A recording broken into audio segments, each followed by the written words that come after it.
What up, interwebs? It's Bob Phibbs, the retail doc, on a Sunday, October the 2nd at 9 a.m., and I am live. So do me a favor, make sure that I know that you are live. Type in where you're joining me from, wherever it is in the world, and they were across all sorts of platforms this morning. And I've gotten a lot of questions from you yesterday. So it's been a month. I do this every first Sunday of the month at 9 o'clock Eastern. So I hope you're watching it live. If not, when you watch it on recording, you can still type in. I read every comment. And then also, I appreciate you to share the love or whatever platform you're on that lets me know that you're out there and give me some thumbs up. And you can even share with your friends either during or after so that they get some inspiration too. Hey, Katie, your first one in. Thanks so much from Tyler, Texas. One thing that I've been talking to people about is, fall planning and holidays. And one of my clients like, this is going to be a banner year. And I go, why is that? And he went through all the reasons. And I said, you do know that Christmas is on a Saturday, right? And he's like, what? I said, yeah, we lost a whole weekend. So make sure that in your planning for what you're doing for the holidays, you realize that that weekend is gone, which means that everything really is kind of moved up a week. So I encourage you to be looking at your calendar. And while I'm at it, I wasn't intending to talk about this.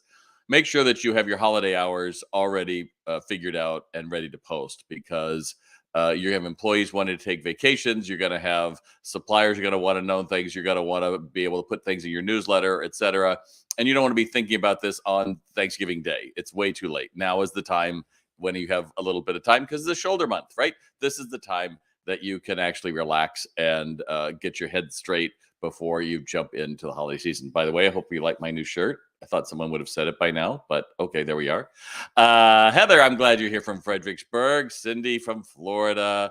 Sidra from Georgia. Boy, we got a lot of people all over the place. Thanks, John. Glad you're here this morning. So, one of the things that I hear, particularly reading in a lot of articles, is how people are bemoaning how employees aren't doing things. I can't get them to X, or I can't get them to that. And I would just encourage those of you to understand that the spine of a boss is flexible, but it's strong. You're the boss. You're not their friend. You're not somebody who's there to, oh, can you please, would you please? I say that in a relationship. Please is very expective. And even asking a employee, oh, please, can you do something? But begging someone to do their job, that's ridiculous. And I know someone will blow back. Oh no, but it's so hard to get people. I just want them to stay. Look, if you have no standards, you're going to settle for crumbs. And I can tell you, you are known more for your uh, uh, uh, compromises than you are successes. That person you leave in charge on one of your stores because, well, we're short staffed, and you look the other way, you're judged by your customers, and everything is from that one decision you made. So understand, hey, glad you're here from Senegal, Doctor. Wonderful. Hey, Arturo, glad you're here from Mexico. So I think the challenge is, if you don't have that spine and you're willing to take anything, then I think you're willing to fall for anything. And anyone's lying will tell you, oh, I was late, and here's the reason. I was at a restaurant last week, did a car tour through the northwestern part of Apple country in New York. And I bit into a chicken sandwich, and it was not cooked on the end. And so when the waitress came back, I left it on the plate, and I said, you might want to have your cook look at this, because that's food safety. It's kind of a big deal. Didn't ask for my money back. Didn't ask anything. I just like, I think you might want to know this. Go to the bathroom, come back. The manager comes over. She goes, "Oh, we're taking that off of your plate." I go, "Well, I didn't. You didn't need to do that, but thank you." She goes, "Well, the reason was because we're down one person, and we're all trying to cover the staff." It's like, I don't need that explanation. Thanks anyway. And so then, before I left, the waitress had to come over, and she grabbed my shoulder to say, "My fiance's in the hospital, and he's the one that is our cook today. So that's why you're." And it's like, I don't care about all that. Because at the end of the day, you're putting out food that's potentially poison for people. But we get caught up in the reason is what is important. No. You either did the job or not, which is why I'm a sales guy. You either sold the merchandise or you didn't. Don't tell me, oh, they'll be back. That's bullshit. They will not be back. Here's my card. Please see me. Oh, make me throw up. I would never come back and see you. Because at the end of the day, we have this much patience, and this much time in our lives, right? If we go into the store, we're going through and we're exploring something, whether we're on vacation, we're in our hometown, whatever, we're out to buy something. No one is going into stores just looking. They're going in, they're ready to buy something. Your goal is to convert them from a looker to a buyer. It's black and white, not, well, we got a lot of likes on our Facebook page. Who cares, right? It's the same thing for me. I love having you all give me thumbs up and we have this interaction, and I love the interaction we're getting on our page, and you guys are growing by leaps and bounds. Thank you very much. But at the end of the day, if I'm not selling my online retail sales training program, Sales RX, if I'm not getting up in front of audiences like the Northwest Buyers Association up in Washington, I'll see you guys in 2 weeks. If I'm not going through and doing business consultations or business makeovers, then the engine doesn't work. And it's the same for you, that the engine works by converting lookers to buyers. So I'm here to help, not hurt. And if you are not using Sales RX, I don't know what the hell you're waiting for, but the time is short, and we are getting more people coming in the platform. In fact, one woman, they've come back to us. They were with us for a year, and they stopped for a year, and they came back, and the HR director shared with me that we had some pushback from people at the beginning. These are veteran people; they don't need to learn it. And I was like, yeah, well, that's not true, because I'm a veteran salesperson. Anyone worth their salt as a salesperson wants to do better. They want to find that one extra edge, that one comment, that one thing I can say, that one thing that makes them better, right? She goes, so we had one of our seasoned people we were worried about, and he, understood we were doing this, and he said, I don't need this, and he kind of hemmed and hawed, and she goes, the funny thing is he took it, and the funny thing is he became twice as successful. And he goes, that's why we're back. That's why she said, that's why we're back. If he could be twice as successful, why are we letting other people? So I come back to you to understand that a lot of times we settle for behaviors we shouldn't. And a lot of times that means we aren't clear on what does success look like. What does success look like to be an employee of your store? What does success look like when someone's interacting with a customer? What does success look like when you're dealing with a vendor, right? But we aren't clear on it. So what do? We manage tasks. Oh, I need you to move this thing from here to there. I need you to count the number of these things. And we fill up our day with bullshit. That's twice I've said it. Give me a hands up if you like me swearing on. But that's all irrelevant. All that matters is converting lookers to buyers. That's it. I don't care what you sell. I don't care how you do it. If you are a student of psychology, if I say this, do they do that? If I keep saying this, do I keep getting the same thing? And then do I feel bad? Employees, oh, I can't get anyone to greet my customers. Well, what are you having them do? Well, I just say go up and help them. You didn't give them any tools, which is why I go back to salesrx.com. We're training 10,000 people on 4 continents. If it's good enough for some of the biggest brands in the world, why the hell isn't it good enough for you? Well, I don't really want to change. Good. Let's be honest. Let's be honest. I really don't want to change. I don't really want to call my crew on their crap that they're not doing. I'd rather just complain. Great. Understand that's your thing. Anyway, you have a lot of, and again, I'm here to help, not to hurt. So, take it as it is. You've tuned into the Retail Doc. There's plenty of people out there. My goodness, I get so many sponsored posts from people who are wannabe Bobs, and, oh, hang in there, buddy, and all these different things. Yeah, I'm the one that's out there doing it every day with some of the major brands, all the way down to regional chains and individual mom and pops. Why? Because I love training. I love sales. That's me. Doesn't mean I don't talk about social media and other things, but it's about the soft skills of how do I engage another human being. And even when I'm on here with you, I know that I have to push some of you a little bit further, because you're in your safe place of like, oh, well, I'll just sit here and listen to Bob rant. But I would rather you took action. That's all that matters. Either take action or don't, but it's your choice. All right. Glad you're here, Roberto from Italy. Glad you're here, Justin. See, Justin Sales RX, good man. Hey, Parkway Scrubs, glad you hear that. Lori, oh my God, I got to put this on. That's just too great. Excuses are for your boss.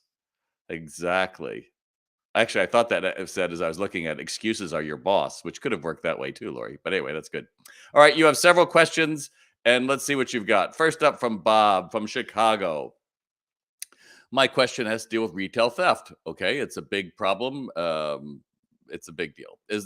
Are there more ways on how to prevent retail theft other than having strong, exceptional customer care model and a polite, strong hello, welcoming when they come in the front door. I have several employees get discouraged when theft happens because they work so hard on a display just to see it get stolen. In all challenging and changing world of retail, it's going to be a tough Christmas if this continues to happen. It sounds like you're talking about um, people stealing from your displays, I guess. um, there's some basics you just don't do. You don't put things can easily be put into a pocket by a door or easily taken out of a window. I learned that the hard way when I was doing Western wear and in Santa Monica, and we had this beautiful window, and underneath we had this glass. I said, "Oh, I'll display the belt buckles there." And one day I came back, and there was a kid pulling them out, and I didn't realize, oh, there's no back to this. Of course, it's just a magnet for them. I've had people who have been stealing. I've caught people stealing in stores, and they had cut chains on leather coats and things. There is a element out there that the best you do, people are going to go through and try to take advantage of it. But the number one thing on all retail theft is you greet somebody and you make eye contact. That is the number one way to avoid it because they don't want to be seen or noticed.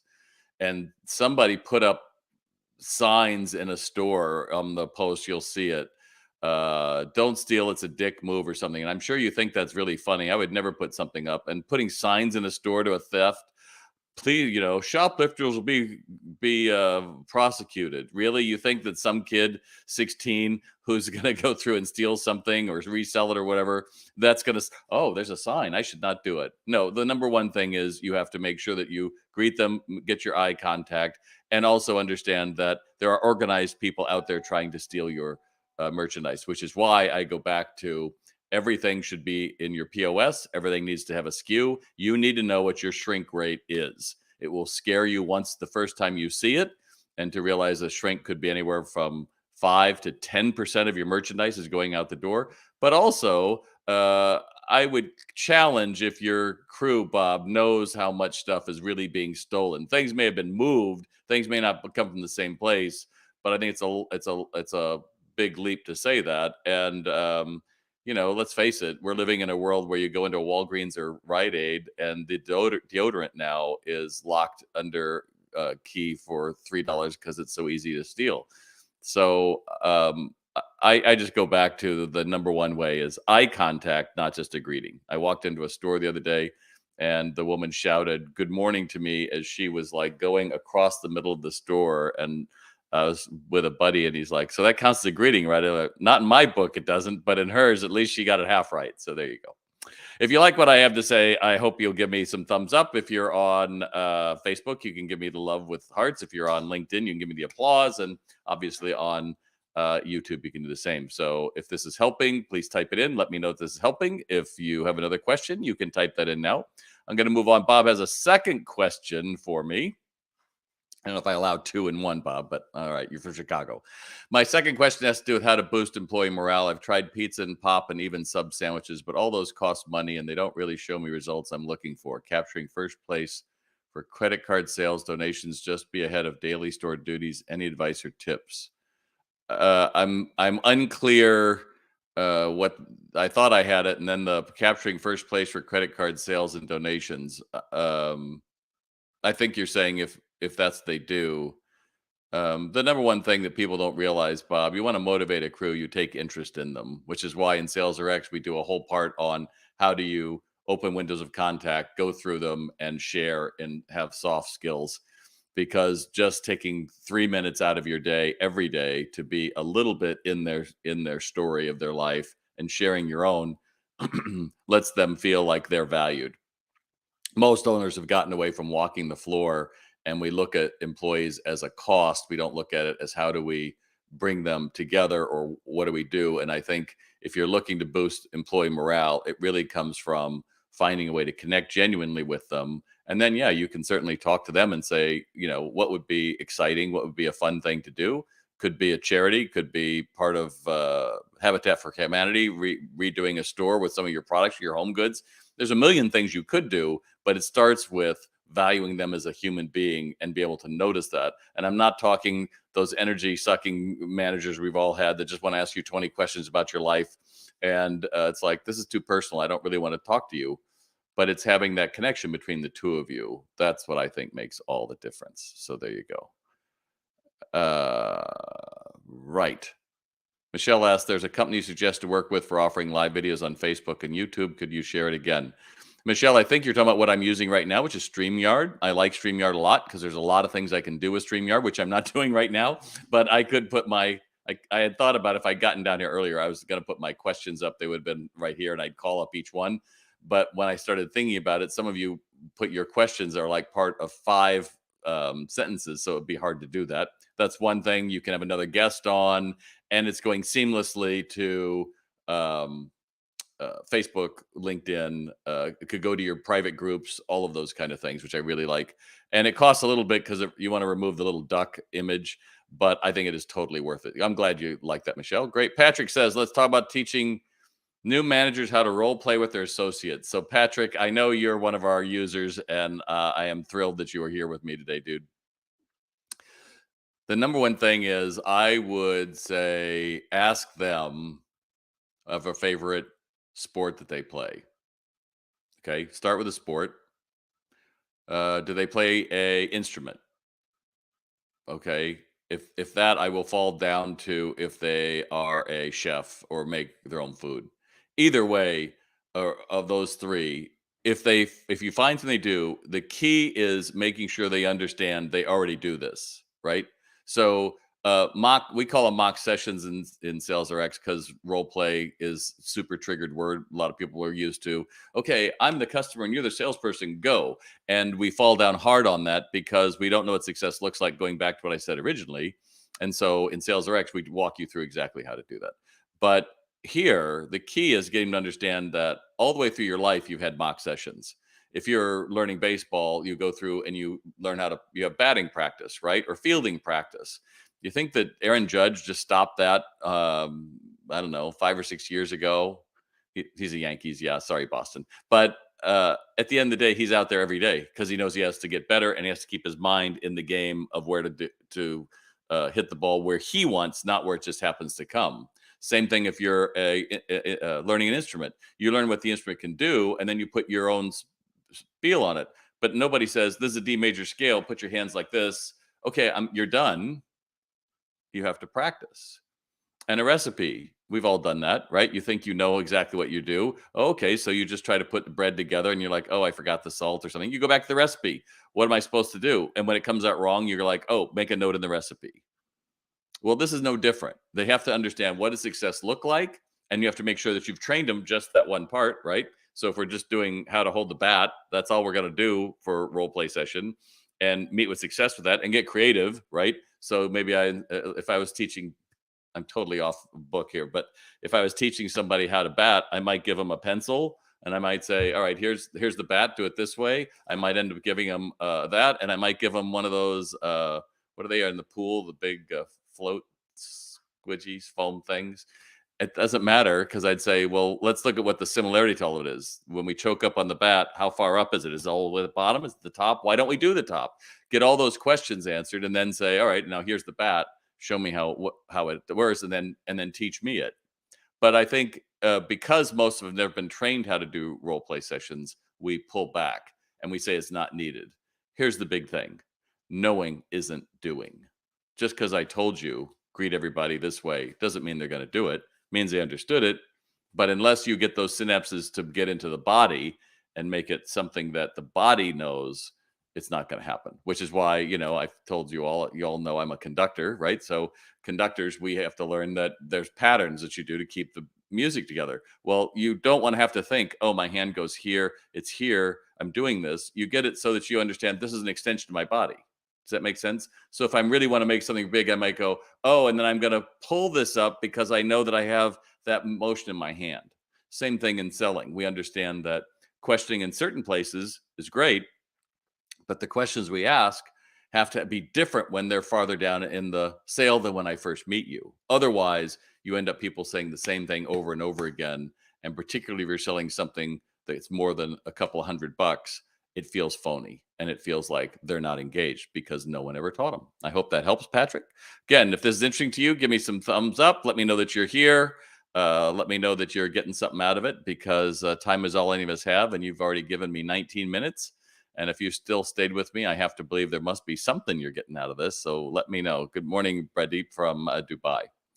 Cindy says, "How do I market my business after a hurricane?" So, Cindy, I'm glad that you are safe, and shout out to Deanna and to Dana and several other clients that are down in Southwest Florida from the devastating hurricane. It's going to be terrible, but I will tell you that after natural events, usually that outpouring of money, as it comes through in the next year, makes a big difference. So, it's bad, but a lot of times that can end up working in your favor. However, we don't market your business right now after a hurricane. You're quietly looking at how to add value and help your customers. You could check in with your customers. You could go through and take product to shelters, or you could do a million things, but you're not saying, "Look what we're doing for everyone else." You're on your own page. You're talking about what you're doing to your friends and family, but your business understands it's all about them, and people are suffering, and you don't want to get involved in that conversation and say, "But I need money too." It's like, that's not the time for this. The time for marketing will come when you see it, but right now it's to give back to your customers in a way that they see, but not necessarily where you're putting a banner. Look at this. I hope that helps. It's never easy, and I'm glad to know that you're safe, and I hope your power is coming on soon. Chris says, "How do you approach a new person that wants to learn too much too fast, i.e., a soft goods person that wants to learn the hard goods and merchandise the entire store versus just focusing on the soft goods? We're working on being the best at a few things rather than being okay at many." Well, that's great, Chris. I think that's smart, but a lot of people, especially younger people, they get it quicker than older people. I'm just saying. And so when they pick things up quickly, because they haven't necessarily related it to anything else, compare and contrast and some other things, I think it makes it really hard for them to stay in that place and learn more, because in their mind, they've just checked off all these check boxes. So, and it's a little, again, this is another question that's a little unclear to me. Are they merchandising the store? Is that your issue, that they want to merchandise the entire store? And I would question how well they know how to merchandise the store, because merchandising takes a long time to really get it and to understand. It's about being curated. It's about knowing your strong colors, telling a color story, telling a product story, and not just putting stuff in that they like. It's understanding how to engage a customer, and ideally how to get them to stop, pause, and consider something they never did. So I would certainly consider saying that it's all about nuance when they're learning soft goods, and the more you can essentially trip them up in that original learning on soft goods, the more questions you ask, the more synapses, and they realize there's more to dig into. So another way to do it would be to have them go online and find examples, bad examples of what they just did, or good examples, and get them into knowing, so that they don't feel like, "Oh, I know all of it," because that's the problem all of us have. When we feel like we know it all, we don't. So I hope that helps. I need some more comments. Leave know you guys are out there. Give me some thumbs up. Let me know you're there. I'm still going. 23. All right, I have two more questions. Porrick says, "I would love a discussion on why employees are more loyal to each other than their boss, even if the boss is a good one." Well, you are a good boss. So I know that, Porrick, because I can see in your posts, and I know where you're at. And I hope Brenda's doing better. But let's face it, you're the boss. You're always going to be the boss. The team is always the team. It's not much different, really, than school, where there was the class and then there was the teacher. Anyone in a position of authority is somebody else. They have power over you. It's not going to feel the same. So the challenge, of course, is that if they give more loyalty to each other than the boss, then they sometimes can be working against you rather than with you. So I think that's something to consider. But I think the key of all of it is making sure that, as I said earlier, how you connect with your employees on a regular basis that touches their hearts and knows that you really care. But I'm not talking about energy vampires. I'm not talking about getting their business and knowing that their sister's addicted to opioids because she lived in Kentucky and she had this and she had this and she lost her Chevy Vega, and I don't want all that. I just care about your employee and finding out what really gets them excited, or what they're most passionate about, and then seeing if there isn't something in yourself that can speak to that and you share that instead of just share work. I hope that helps. And I only have one other question here, and then I have a few more questions here I'll take a quick look at. Stearman says, what are some better greetings for customers walking in the door besides the whole "Hey, how are you"? I read the article posted a while ago about this and tried teaching my employees, but harder for them to break the "How are you" and "Can I help you find anything?" Uh, the point is the habit, not the words, Stearman. If you read my article and you're telling me you can't get them to change, "Hey, how are you? Can I help you find something?" Then go back to what I said at the start of this broadcast. The spine is flexible, but it's strong. Uh, have you ever walked? An example I sometimes use with employees is: have you ever walked down the street and seen a dog wagging his tail? And they're like, "Yeah." Um, let's make this clear. I'm the dog. You're the tail. What does that mean, Bob? Have you seen the tail wagging the dog? No, that's what's happening. I can't do it. They're right. I can't. I can't do it. But it's not the words. And that is the right words. If you read the article, that's the words. I'm not going to go over it 100 times. People say they stop watching my videos sometimes because I say the same things because people have the same questions over and over again. You can certainly buy a copy of my book, The Retail Doctor's Guide to Growing Your Business. I thought I had a copy here. You can get up my site, retaildoc.com. Certainly it's in there. Certainly SalesRx covers it a lot. But when you say that it's, you've trained them, you obviously have, or you said, I have tried teaching my employees. Well, tried doesn't count. As I said before, it's either black and white. They're either trained and they know what they do and they do it, whether you're there or not, and you're willing to do a mystery shop to know that they did it, or you're saying, I hope they did, and I really don't want to know because make no mistake, the stakes are going to be higher. We're one less weekend for the holiday season. You're going to have to be thinking about getting more conversions earlier. Everything we're hearing is customers are still buying Christmas earlier, and who knows what's going to happen. God knows this whole year we've all thought we had stability in a lot of things, and things have been all over the map. But I can tell you the one thing that's still the most crucial: converting shoppers to buyers, getting people who walk in the door to convert and buy when they walk out the door. That's it. If you're willing to say, I can't get them to change on something as simple as the greeting when somebody walks in the door, how the hell are they ever going to sell an expensive product? And maybe you don't sell an expensive product. But if they can't even change that, you're pretty much left with, hi, can I help you find anything? Oh, yes. Do you have this widget? Yes, what's over here? Well, it's really expensive. You could start off with this one or get it on eBay. I've heard those conversations on sales floors. And if you're not actually teaching them and listening on your sales floor, then that's probably happening to you. And then you're going to come to me and say, oh, well, retail is dying. It's like, no, poor retail is dying. Great retail is doing great. And that's what I work on. That's the brands I get to work with. So let's take a quick look and see if I have any other questions up here. Rachel asks, I have a young 20-year-old team member that says that he wants to be in sales, but he is like the lowest external energy and very slow, does not have pep in his step. How do I train him to get excited with a customer? Do you think it's possible to change or train? Well, I think, Rachel, the issue is if he wants to be in sales, you tell him, well, this is what success looks like, which means when you talk to people, you can't have this kind of a tone in your voice. So you might say, today, I'm going to teach you the voice to have when you're selling. It's not to be so fast that people are going, oh my God, this guy's too much information.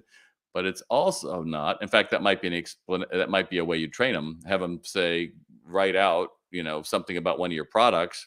Have him read it as fast as he could, then have him read it as slow as he could, and then say, and somewhere in the middle is where it is, and really work hard to get their inflection up and say, notice how if you just say it the same way each time, it just sounds really boring and nobody wants to hear it.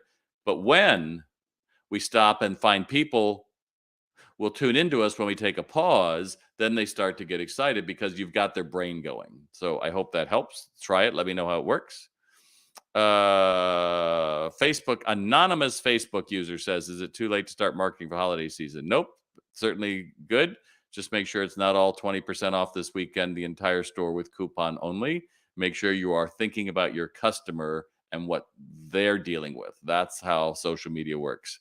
You notice the way that I do these live videos is always about what's important to you, not what's important to me, because that makes you feel like this guy's listening to me, which hopefully you are. So there you go. All right. Good to know, Cindy. I'm just checking one more thing. I thought I had one more question. No, I think we're good. So that's kind of it. I hope that helped with you today. I hope that was a little long today. I hope that you found value in it. If you do, give me some words in the comments below. Thumbs up. And remember, we're about as successful as we make our minds up to be. So if you're feeling down the dumps and you're feeling rotten and you say, "Oh, the whole world's crap," guess what? You win. But the choice that we have to make inside is I choose not to feel that way, and I choose to find the opportunities and the value. Every morning I say I'm a gladiator. I've got what they want what I've got, and let's go, because that's it. That's my attitude about the day.